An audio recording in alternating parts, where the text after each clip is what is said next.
Combining wild orange, amyris, osmanthus, and cinnamon bark in a gentle and quick application method mixed expertly with fractionated coconut oil, this essential oil blend can boost your emotions in a real way. Hey, this is Lance McGowan with Essential Oils Me, and today we're going to be talking about doTERRA's Brave Essential Oil Blend from the Kids Collection, and this is also known as the Courage Blend.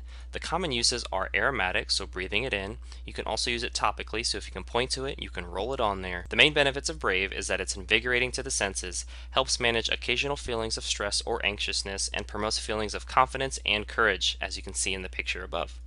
The directions for use are rolling on a couple swipes under wrists, behind the neck, or on the bottoms of the feet to unlock the little hero from within. And then you can also roll onto diffusing jewelry or lava diffusing rocks for more support.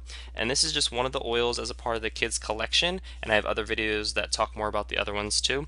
And that concludes today's video, so make sure to hit the like button if you did, hit subscribe if you haven't already done so for future video updates, and most importantly, check out the links in the description to continue to get your learn on, and I'll see you in the next video.